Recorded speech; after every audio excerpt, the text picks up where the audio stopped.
Oi, gente! Nessa aula de hoje, nós vamos ressaltar as belezas argentinas, curiosidades a respeito desse país, da dança do tango maravilhoso de Buenos Aires. E não poderíamos deixar de falar de um grande poeta argentino, Jorge Luis Borges. Também, ainda nessa aula de hoje, nós vamos falar de prática de compreensão lectora. Vamos dar a vocês todas as dicas de como entender um texto, né? Passo a passo, vamos comentar e no final da aula nós vamos interpretar alguns textos aqui com vocês. Noite lembra música, que lembra tango, que lembra Argentina. Surgido em 1880, o estilo era muito presente nos prostíbulos do bairro La Boca, na periferia de Buenos Aires. Logo, a dança chegou à região central da cidade, onde pessoas de famílias tradicionais passaram a procurar o que até então era proibido pela sociedade conservadora. Depois que a voz de Carlos Gardel fez sucesso em todo o mundo, o tango chegou às classes altas argentinas e ainda hoje é a dança da moda.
O tema da nossa aula de hoje é Análise de Textos, parte 1. Nessa aula de hoje, nós vamos estar tratando de análises de textos e mostrando para vocês, passo a passo, vários itens que vão auxiliar na sua compreensão leitora. Nosso primeiro é o que é uma compreensão lectora. Muito bem, meus amigos, na vida universitária, ou antes dela, a língua estrangeira, ela é levada, mostrada de uma forma instrumental. O que é isso? Textos livros, obras que não são traduzidas para o português e você precisa dessa tradução para que você tenha uma compreensão global a respeito daquele assunto. O que fazer? Será que eu preciso saber ao pé da letra ou traduzir todas as palavras, passo a passo? Não é necessária uma compreensão total do texto para que você tenha toda a compreensão de um texto. Assim como em português, você não precisa saber todas as palavras para entender um texto. Em espanhol também não. Existem muitos outros recursos que podem estar auxiliando você nessa compreensão. Um bom exemplo é o nosso dicionário. Quando você vai buscar uma palavra nesse dicionário, você não lê o dicionário inteiro em busca de uma só palavra. Se essa palavra começa com P, automaticamente você vai se direcionar a ela por caminhos mais curtos. E é isso que nós vamos estar procurando e mostrando aqui para vocês. Caminhos mais curtos. Ao ler uma revista, por exemplo, você não lê o artigo inteiro para saber se o assunto te interessa. O título faz isso para você. A partir da leitura do título, você pode, sim ou não, ler o artigo, mediante ao seu gosto. Se esse título chama a sua atenção, você vai ler. Claro também que quando o leitor, ele gosta, ele se atrai, ele se sente atraído pelo tema, a leitura, ela se torna muito mais fácil, ela se torna muito mais agradável. No vestibular, por exemplo, essa escolha não ocorre, mas convém que o aluno procure se familiarizar com o texto e procure, sim, se atrair pelo texto. Isso é muito importante. Inferência lexical. O que seria isso? Vamos dar um exemplo. Nós, desde bebês, aprendemos a trabalhar a nossa inferência lexical. Como, por exemplo, um bilhete mal escrito ou um bilhete apagado. Será que você não seria capaz de identificar a mensagem desse bilhete? Claro que sim. Mas você vai ler esse bilhete com momentos, com pedaços faltosos. Mas aquelas poucas estruturas que te restam vão se unir como um quebra-cabeças. E você vai chegar à conclusão final desse bilhete. Não vai? Poucas palavras nós procuramos no dicionário. Isso acontece também em português. Quando você vai ler um texto em português e você não sabe aquela palavra, você a ignora e você tenta entendê-la e deduzi-la pelo contexto. Na língua estrangeira, não pode ser diferente. Eu costumo sempre dar aos meus alunos o seguinte exemplo. No primeiro dia de aula, eu gosto de mostrar e trabalhar um texto com várias palavras diferentes. Um texto em espanhol com algumas palavras não pertencentes à língua, para confundir aqueles alunos que já estudaram espanhol, aqueles alunos que sabem. E eu peço aos alunos que eles leiam, ignorem o vocabulário desconhecido e me passem a mensagem central do texto. Ora, mesmo com esse vocabulário duvidoso, faltoso ou errado, o aluno é capaz de me dizer o que está mostrando o texto, o que está sendo passado ali, o que ele está lendo, ok? A esse critério, nós damos o nome de dedução. Todos os textos, eles possuem uma seguinte sequência: introdução, desenvolvimento e conclusão. Há uma coerência e o aluno, ele precisa entender e saber identificar, na hora da leitura, o que ele está lendo. Se ele está na introdução, se ele está na conclusão, se ele está no desenvolvimento. Quando o aluno é capaz de identificar isso, a compreensão é muito mais fácil. A Argentina lembra política, que lembra Juan Domingo Perón, que lembra a inesquecível Evita Perón.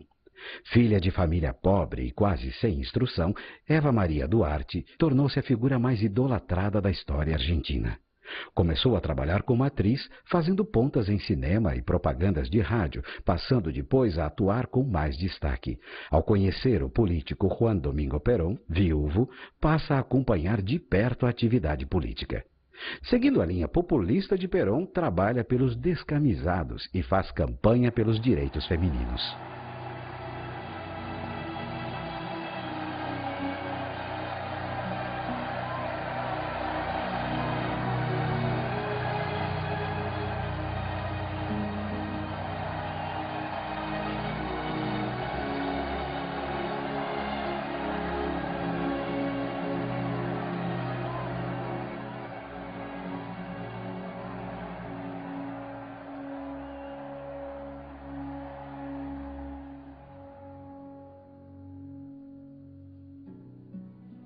It won't be easy, you'll think it's strange when I try to explain how I feel, that I still need your love after all that I've done.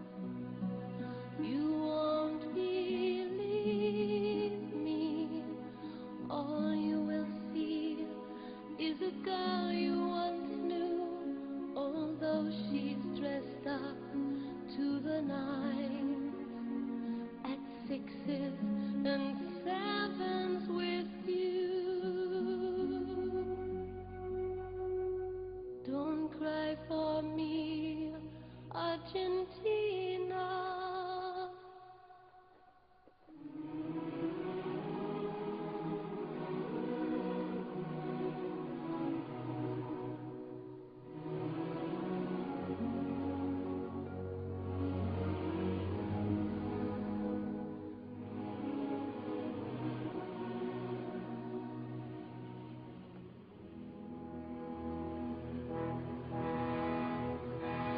Don't cry for me, Argentina. The truth is I never left you. All through my wild days, my mad existence, I kept my promise. Don't keep your distance. Have I said too much? There's nothing more I can think of to say to you.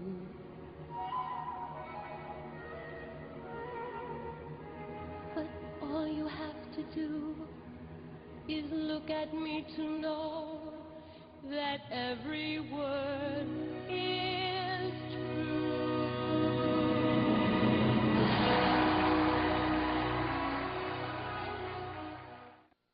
Palavra clave. Em português seria palavra-chave. O que seria uma palavra-chave? É aquela palavra que introduz o assunto principal. Essa palavra tem que ser sabida. Em espanhol, eu costumo falar para os alunos que nós temos o que chamamos de vocabulário padrão e vocabulário específico. Eu chamaria de vocabulário padrão aquele vocabulário mais universal, aquelas palavras mais cobradas, aquelas palavras mais usuais, aquelas palavras chaves. Eu chamaria de vocabulário específico aquele vocabulário específico da região, do local, do país. Que tipo de vocabulário é cobrado num texto de vestibular? Cobrado o padrão. Mas que apareça no vestibular os dois. Um vocabulário específico de uma região, de um país, ele pode aparecer num texto, mas dificilmente seria cobrado pela banca. Porque, por exemplo, nós temos em espanhol a palavra durazno. Durazno quer dizer pêssego, mas durazno só é pêssego na Argentina. Na Espanha é melocotón. Então, nós temos aí um exemplo típico de um vocabulário específico na Argentina e específico na Espanha. Então, melocotón ou durazno não pode aparecer no texto? Claro que pode, mas não é um vocabulário típico para ser cobrado. Agora, conjunções, advérbios e vocabulários universais, esses sim são cobrados e devem ser sabidos pelos alunos. Leitura superficial. O que seria uma leitura superficial? Uma leitura superficial, no inglês, ela é chamada de scanning, de escanear, né? Ou seja, aquela leitura por cima, aquela leitura que se faz sem minuciosos detalhes. É uma leitura bem interessante. Eu costumo dizer ao aluno que o texto ele deve ser lido no mínimo 3 vezes. A primeira vez seria a leitura superficial. Para quê?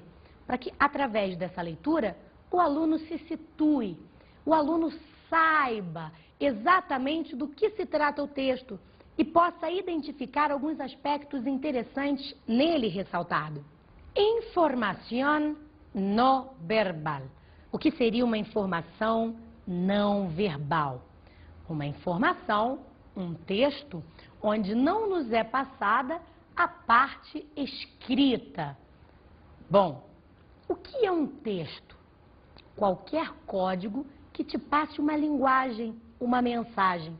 Será que uma placa de trânsito é um texto? Claro que sim. Se naquela placa de trânsito, onde está escrito um E riscado, se esta placa te diz que ali é proibido estacionar, essa placa te passa uma mensagem. Se ela te passa uma mensagem, ela é um texto. Só que ali você tem um texto não verbal, porque aquilo ali é um gráfico, é uma imagem, é uma ilustração. Então, nós vamos ter vários textos, vários tipos de textos nos nossos vestibulares aí. Nós vamos ter, sim, por que não placas de trânsito, por que não charges, receitas, não é?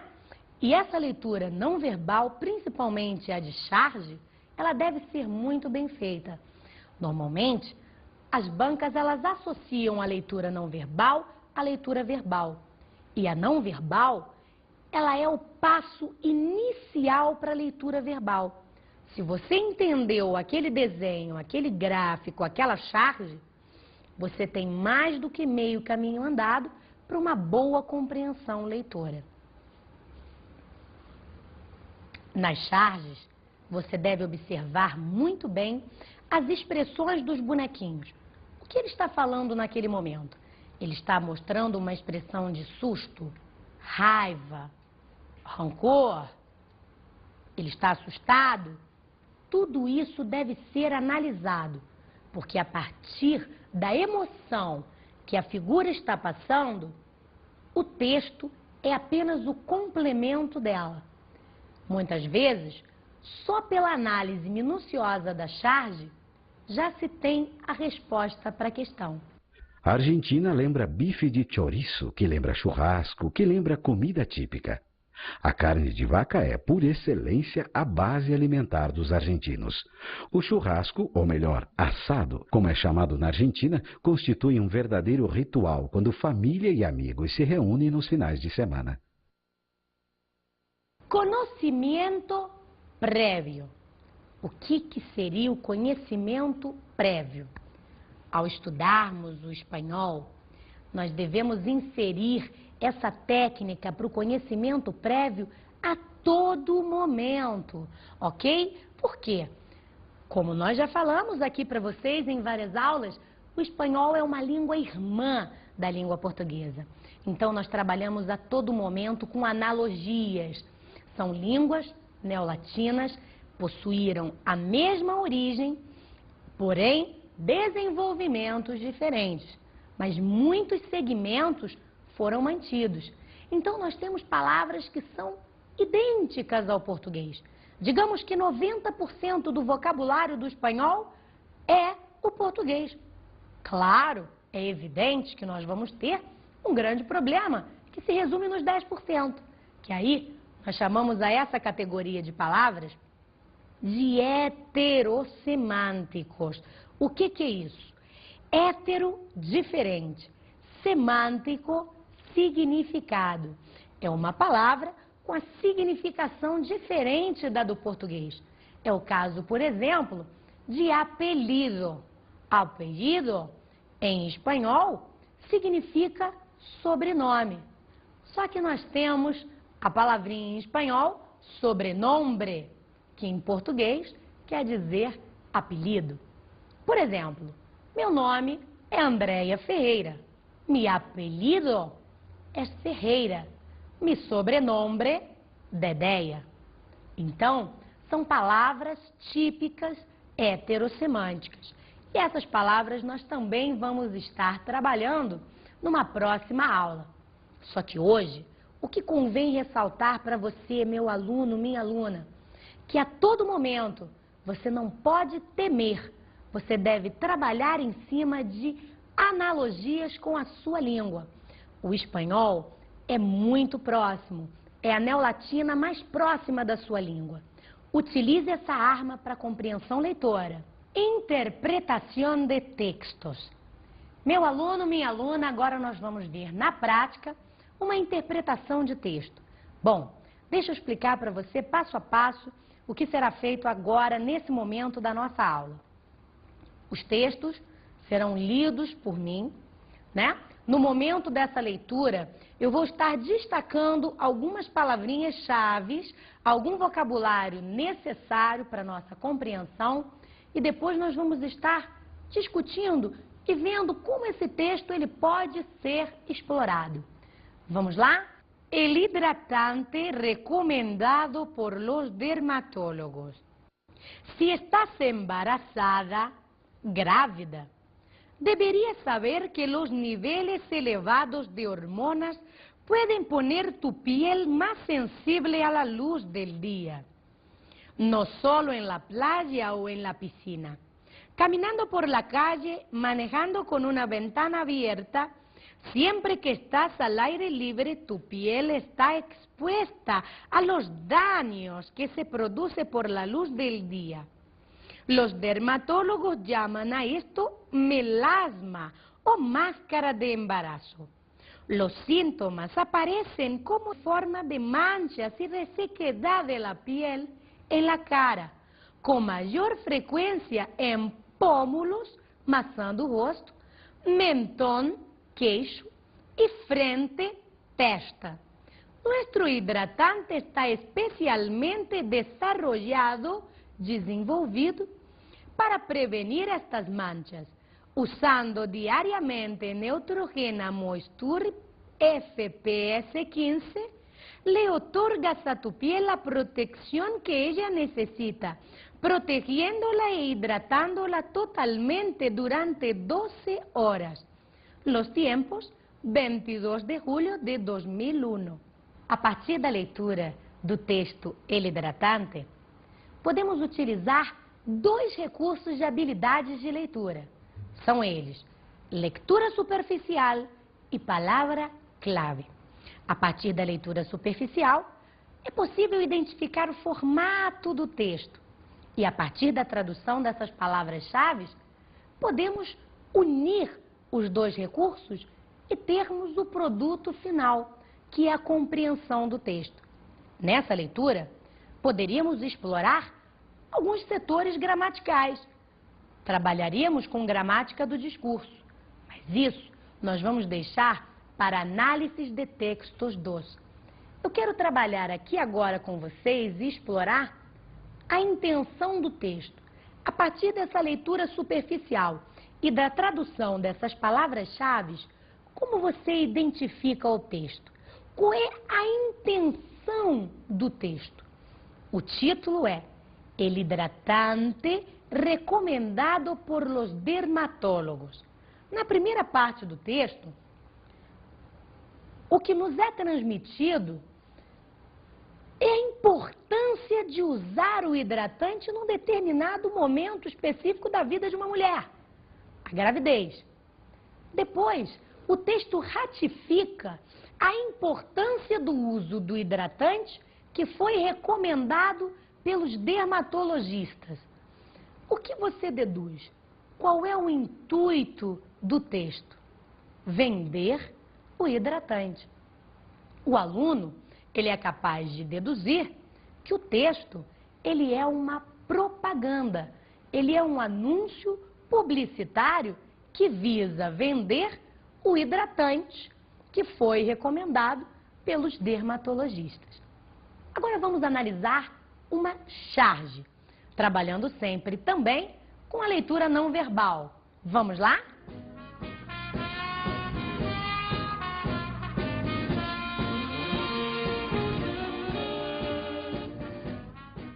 Bom, a partir da leitura dessa charge, nós devemos identificar cada um dos personagens. O que está acontecendo aí? Eis aí um exemplo típico da leitura não verbal associada à leitura verbal. Vamos começar pela leitura verbal. Você tem compañeros, yo creo que esto va a llevar algún tiempo. Yo no conozco el apellido. O problema aí seria o vocábulo apellido. Bom, o leitor, ele precisa saber que apellido significa em português sobrenome. Mas vamos imaginar que o leitor não sabe a tradução de apellido. Vamos tentar deduzir pelo contexto. Nessa charge, o que você tem? Você tem um homem dentro de uma cabine telefônica portando uma lista telefônica. E você tem várias pessoas na fila da cabine telefônica, provavelmente com pressa, querendo dar seus telefonemas e mostrando uma expressão de raiva, porque aquela pessoa não desocupa de maneira alguma a cabine. Só que quando essa pessoa fala que aquilo ainda pode levar algum tempo, porque ela desconhece o apelido, as pessoas demonstram essa raiva. Mas como você vai identificar que apelido é sobrenome? Pela lista telefônica que ele tem em mãos, você tem uma sequência desenhada de vários nomes. Então imagine você que ele está procurando um José ou uma Maria, que são nomes muito comuns. Ele vai ter que ligar para todas as Marias e todos os Josés. Isso provoca realmente muita raiva em quem está pronto e esperando para dar o seu telefonema. Charges devem ser interpretadas dessa forma. Devemos ler e entender cada mensagem passada pelo desenho. Tome muito cuidado com isso e vamos para o próximo texto. Mala memória. El otro día me paró en mitad de la calle un hombre de mi edad y me abrazó muy cariñosamente. Yo no lo conocía de nada. Me quedé sorprendido. Empezó a hablar de cosas que según él habíamos hecho los dos juntos. Yo me esforzaba en recordar su cara, su voz, pero todo era inútil. Él estaba cada vez más entusiasmado y yo más nervioso. Temía que en cualquier momento me hiciera alguna pregunta. Por suerte, no paraba de hablar, siempre muy contento. Así, pasó más de un cuarto de hora. Un cuarto de hora são 15 minutos. Yo maldecía mi mala memoria. Era muy desagradable. De repente, miró el reloj. Parecía que tenía que irse. Menos mal. Por suerte, a la hora de despedirse, desaparecieron todas mis dúvidas. Me dijo muy seguro de sí mismo: bueno, José Luis, hasta otro día. Me alegro mucho de haber estado contigo. Recuerdos a tu mujer. Ni yo me llamo José Luis, ni estoy casado. Todavía puedo confiar en mi memoria. Anécdota popular. Bom, gente, quem é que nunca passou por uma situação como essa, né? A do nosso personagem do texto. Primeiro, ele encontra na rua um homem que nunca viu em sua vida. E esse homem começa a falar de coisas que, segundo ele, os dois haviam feito juntos. Caramba, o homem estava bem empolgado e ele cada vez mais nervoso. Quem será essa pessoa? E se essa pessoa me pergunta o nome, como é que eu faço, que volta, que retorno eu vou dar? Sorte que o interlocutor não parava de falar, sempre muito contente. No final, para alívio do nosso personagem, o interlocutor lhe diz: bom José Luiz, até outro dia, mande recordações à sua mulher. E o nosso personagem se dá conta de que não era ele o da memória faltosa, e sim o seu interlocutor, porque ele não se chamava José Luiz e, no entanto, ele não era casado. Então, ele ainda poderia confiar na sua memória. Nessa aula de hoje, eu gostaria de chamar a atenção para o advérbio todavia. No final do texto, ele fala: todavia puedo confiar em mi memória. Como professora de espanhol, eu elaboraria a seguinte questão. Eu destacaria o vocábulo todavia e perguntaria ao meu aluno o que aquele vocábulo estaria expressando ali naquele momento frasal. Se todavia é um advérbio de tempo que quer dizer ainda, nesse contexto ele só pode expressar tempo. Bom, agora vamos partir para as nossas dicas de estudo? Só que antes das nossas dicas de estudo, vamos ouvir um poema de Jorge Luis Borges, um grande escritor argentino. E logo depois, as nossas dicas de estudo. Ausência. Habré de levantar la vasta vida, que a una hora es tu espejo. Cada mañana habré de reconstruirla. Desde que te alejaste, ¿cuántos lugares se han tornado vanos y sin sentido, iguales a luces en el día? Tardes que fueron nicho de tu imagen, músicas en que siempre me aguardabas, palabras de aquel tiempo, yo tendré que quebrarlas con mis manos. ¿En qué hondonada esconderé mi alma para que no vea tu ausencia, que como un sol terrible, sin acaso brilla, definitiva y despiadada? Tu ausencia me rodea como la cuerda a la garganta, el mar que se hunde. Jorge Luis Borges.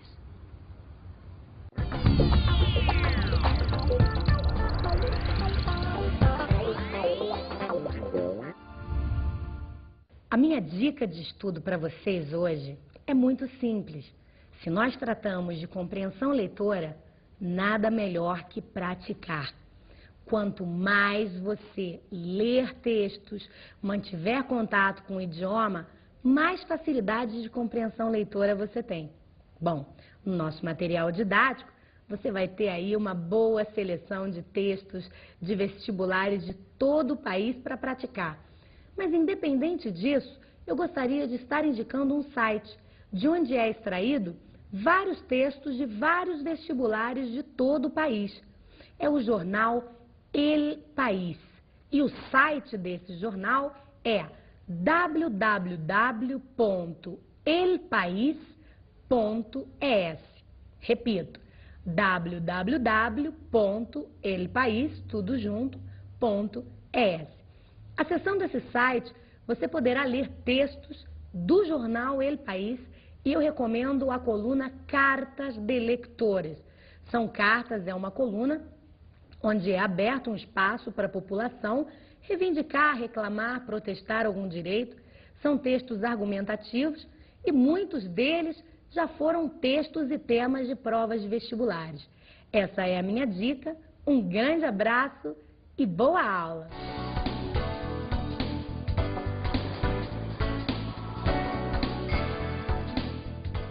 Na aula de hoje fizemos análises de textos.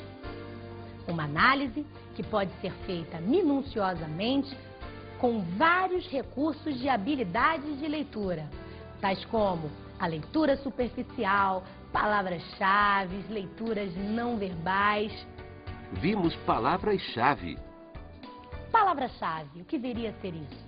É aquele vocabulário essencial, importante e fundamental para a compreensão leitora. Esse sim deve ser sabido pelos alunos. Tome muito cuidado com os heterossemânticos, que são aquelas palavrinhas que são os falsos cognatos que podem atrapalhar você. Também estudamos informações não verbais. A leitura não verbal é muito importante também. Você deve analisar muito bem os personagens da charge, os desenhos indicados, as expressões passadas por eles. Com todos esses recursos de habilidade de leitura e um pouquinho de prática, o resultado vai ser muito eficaz. Bons estudos!